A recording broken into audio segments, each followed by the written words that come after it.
इयत्ता 7वी विषयी सामान्य विज्ञान पाठ 3 नैसर्गिक संसाधनांचे गुणधर्म स्वाध्याय. प्रश्न पहिला आहे रिकाम्या जागी कंसातील योग्य शब्द लिहा. तापमान, आकारमान, वस्तुमान, घनता, आर्द्रता, आम्लधर्मी, वजन, उदासीन आकार. अ. हवेची बाष्प धरून ठेवण्याची क्षमता हवेच्या आर्द्रता प्रमाणे ठरते. आ. पाण्याला स्वतःचा आकार नाही परंतु निश्चित घनता व वस्तुमान आहे. ई. पाणी गोडताना त्याचे आकारमान वाढते. ई. उदासीन मृदेचा pH 7 असतो. प्रश्न दुसरा असे का म्हणतात? अ. हवा वेगवेगळ्या वायूंचे एकजिनसी मिश्रण आहे. उत्तर. हवेमध्ये प्रामुख्याने नायट्रोजन, प्राणवायू, कार्बन डायऑक्साईड, जलवाष्प व इतर वायू समान प्रमाणात मिसळलेले असतात. हे सर्व वायू एकसारखे दिसतात व त्यांचे वेगळे थर दिसत नाही. म्हणून हवा हे वेगवेगळ्या वायूंचे एकजिनसी मिश्रण आहे असे म्हणतात. आ. पाण्याला वैश्विक द्रावक म्हटले जाते. उत्तर. पाण्यामध्ये अनेक पदार्थ विरघळण्याची क्षमता असते. मीठ, साखर, आम्ले, क्षार इत्यादी अनेक पदार्थ पाण्यात सहज विरघळतात. त्यामुळे पाण्याला वैश्विक द्रावक म्हटले जाते. ई. स्वच्छतेसाठी पाण्याशिवाय दुसरा पर्याय नाही. उत्तर. पाणी धूळ, घाण व अशुद्धता दूर करण्यास मदत करते. अंघोळ, कपडे धुणे, भांडी स्वच्छ करणे तसेच परिसर स्वच्छ ठेवण्यासाठी पाण्याचा उपयोग होतो. त्यामुळे स्वच्छतेसाठी पाण्याशिवाय दुसरा पर्याय नाही असे म्हणतात. प्रश्न तिसरा काय होईल ते सांगा. अ. हवेतील बाष्पाचे प्रमाण वाढले. उत्तर. हवेतील बाष्पाचे प्रमाण वाढल्यास आर्द्रता वाढेल. त्यामुळे हवामान दमट होईल व पाऊस पडण्याची शक्यता वाढेल. आ. जमिनीत सातत्याने एकच पीक घेतले. उत्तर. जमिनीत सातत्याने एकच पीक घेतल्यास जमिनीतील विशिष्ट अन्नद्रव्य कमी होतील.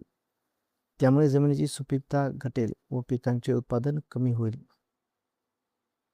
प्रश्न चौथा सांगा मी कोणाशी जोडी लावू. अ गट आणि ब गट. उत्तर असेल हवा प्रकाशाचे विकिरण, पाणी उत्सर्जन प्रक्रिया, मृदा आकार्यता. प्रश्न पाचवा खालील विधाने चूक की बरोबर ते सांगा. अ. रेताड मृदेची जलधारण क्षमता कमी असते. बरोबर. आ. ज्या पदार्थात द्राव्य विरघळते त्याला द्रावक म्हणतात. बरोबर. ई. हवेमुळे पडणाऱ्या दाबाला वातावरणीय दाब म्हणतात. बरोबर. प्रश्न सहावा खालील चित्राविषयी स्पष्टीकरण तुमच्या शब्दात लिहा. पाणी व बर्फ. उत्तर. चित्र अ मध्ये भेगेत पाणी द्रव स्वरूपात आहे तर चित्र आ मध्ये पाण्याचे बर्फ झाले आहे. तापमान 4 अंश सेल्सिअस पेक्षा कमी झाल्याने पाण्याचे आकारमान वाढते. पाण्याच्या असंगत वर्तनामुळे भेग रुंदावलेली दिसते. प्रश्न सातवा खालील प्रश्नांची उत्तरे तुमच्या शब्दात लिहा. अ. हवेमुळे प्रकाशाचे विकिरण कसे होते. उत्तर. सूर्यप्रकाश हवेमध्ये धूळकण, जलवाष्प व इतर सूक्ष्म कणांवर पडल्यावर तो सर्व दिशांना पसरतो. या प्रक्रियेला प्रकाशाचे विकिरण म्हणतात. यामुळे आकाश निळे दिसते व सूर्योदय सूर्यास्ताच्या वेळी आकाश लालसर दिसते. आ. पाण्याचे विविध गुणधर्म स्पष्ट करा. उत्तर. पाणी रंगहीन, गंधहीन व चवहीन असते. पाण्याला स्वतःचा आकार नसतो पण ते ज्या भांड्यात ठेवले जाते त्याचा आकार घेते. पाणी अनेक पदार्थ विरघळवते म्हणून त्याला वैश्विक द्रावक म्हणतात. पाणी उष्णता साठवून ठेवण्याची क्षमता जास्त असते. पाणी गोडताना त्याचे आकारमान वाढते. ई. समुद्राच्या पाण्याची घनता पावसाच्या पाण्यापेक्षा जास्त का असते? उत्तर, समुद्राच्या पाण्यात मोठ्या प्रमाणात क्षार व इतर खनिजे विरघळलेली असतात. त्यामुळे त्याचे वस्तुमान वाढते व घनता जास्त होते. पावसाचे पाणी तुलनेने शुद्ध असल्यामुळे त्याची घनता कमी असते. ई. चांगल्या मृदा रचनेचे महत्त्व काय आहे? उत्तर, चांगली मृदा रचना असल्यास मृदेमध्ये हवा व पाणी योग्य प्रमाणात राहते. त्यामुळे वनस्पतींच्या मुळांची वाढ चांगली होते.